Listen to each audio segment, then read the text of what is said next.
Salut les verriers, salut les perliers.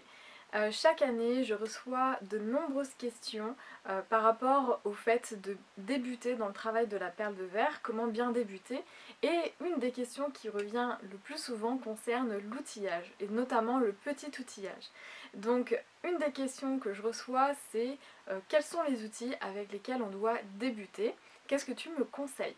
Donc, je vous propose dans cette vidéo de découvrir mes 3 outils que je pense indispensables pour bien débuter dans le travail de la perle de verre et surtout quel choix vous pouvez faire pour choisir vos outils. Je m'appelle Nathalie Crotaz, je suis verrier au chalumeau spécialisée dans le travail de la perle de verre depuis 2010.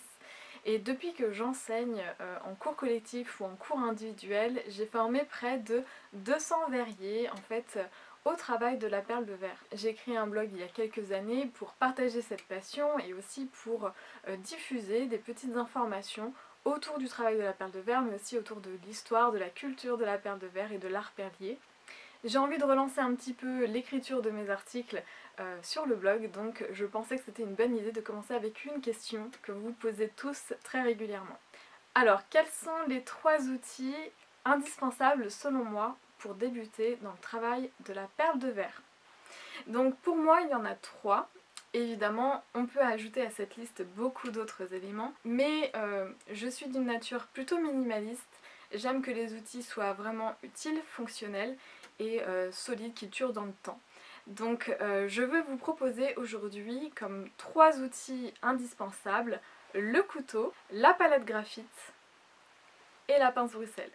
Et maintenant je vais vous donner un petit peu des détails sur ce choix et pourquoi est-ce que je pense qu'ils sont indispensables pour tous les débutants. Alors on va commencer par la palette graphite. La palette graphite, c'est un outil qu'on utilise pour marbrer le verre. On parle du fait de marbrer le verre quand on le roule sur une surface froide. Et avant on utilisait certainement des plaques de marbre pour rouler le verre et le façonner. Aujourd'hui on utilise plutôt le graphite. C'est une matière qui a beaucoup de points positifs, notamment par le fait qu'elle refroidit très bien le verre en fusion. En fait elle absorbe très bien la chaleur tout en refroidissant le verre. Elle ne laisse pas de traces sur le verre. On peut la refroidir très rapidement. Et en fait, voilà. Et en fait, c'est une matière très douce qui va vraiment respecter le verre.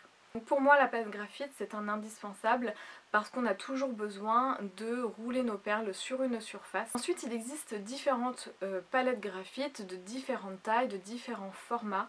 Moi, je vous conseille pour débuter de commencer avec une palette graphite très simple, qui vous donne une surface de travail suffisante, et surtout je vous conseille de choisir une palette graphite que vous allez pouvoir tenir dans les mains parce que c'est selon moi ce qui va permettre de bien diriger son outil pour avoir le meilleur résultat.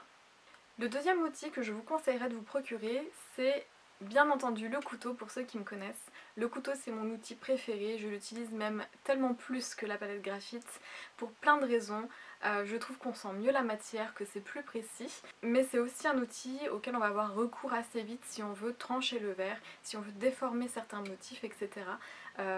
Il a plein de qualités. Voilà, c'est un outil qui est très utile, qui est très pratique. J'ai déjà fait d'ailleurs un article à propos du couteau, comment bien le choisir, donc je vous mets toutes les infos pour que vous puissiez retrouver ça facilement, et je vous conseille vraiment de compléter cette vidéo avec l'article à propos du couteau. Aujourd'hui je travaille avec un couteau d'une marque bien connue. Peut-être qu'il y avait une part de moi qui avait envie de soutenir une marque française, mais c'est surtout en fait la forme de la lame qui m'a inspirée et qui m'a donné envie de l'acheter. Sachez aussi que j'ai commencé comme tout le monde avec des outils plutôt d'entrée de gamme. C'est peut-être seulement 4 ou 5 ans après avoir fait mes armes sur du matériel de débutant que j'ai commencé à investir sur du matériel un petit peu plus haut de gamme. Donc vous pouvez commencer très bien avec un couteau de cuisine le moins cher possible que vous trouverez dans toutes les grandes surfaces, ce sera aussi très bien. Le troisième outil que je vous conseille, c'est la pince Bruxelles. Alors la pince Bruxelles, c'est un peu un outil piège parce qu'il y en a plein de différentes formes, tailles, avec différents types de métal. Donc je vais vous donner quelques conseils pour que vous puissiez bien faire votre choix. Et voilà, je vous donnerai aussi mon avis sur si vous deviez choisir une seule pince Bruxelles, laquelle vous devriez prendre. Je pense que c'est celle-ci et je vais tout vous expliquer. La pince est un outil extrêmement important parce qu'il remplace un peu nos mains, en fait nos doigts, dans le sens où on ne peut pas toucher le verre en fusion bien évidemment. Donc c'est vraiment tous nos outils qui vont pouvoir intervenir sur la perle de verre, sur le verre en fusion, et c'est vraiment nos outils qui vont être l'extension de nos mains, de nos doigts. Donc c'est très important de bien les choisir pour ça. Ils remplacent nos mains. Vous allez avoir différents types de pinces. Vous allez avoir des pinces à bout rond, des pinces à bout pointu, vous allez avoir des pinces plates, vous allez avoir des pinces lisses, des pinces crantées. Évidemment, chacune de ces pinces a son rôle et son utilité. Seulement si je devais vous en choisir qu'une pour vous permettre d'avoir un petit kit de démarrage, ce serait la pince Bruxelles à bout rond et à cran. Pourquoi est-ce que je vous oriente vers ce choix? Eh bien tout simplement parce qu'au fil des années, j'ai pu observer que lorsque l'on débute, on manque un petit peu de dextérité et de sensibilité dans les mains, dans les doigts. Et en fait, le verre a tendance à glisser lorsque l'on utilise une pince lisse. Donc une pince crantée aura l'avantage de bien s'imprégner dans les interstices. En fait, ça va créer une empreinte crantée dans le verre, ce qui fait que le verre ne glissera pas quand vous allez tirer votre verre. Voilà, c'est pour moi l'argument le plus important que je pouvais vous trouver pour vous conseiller une pince Bruxelles.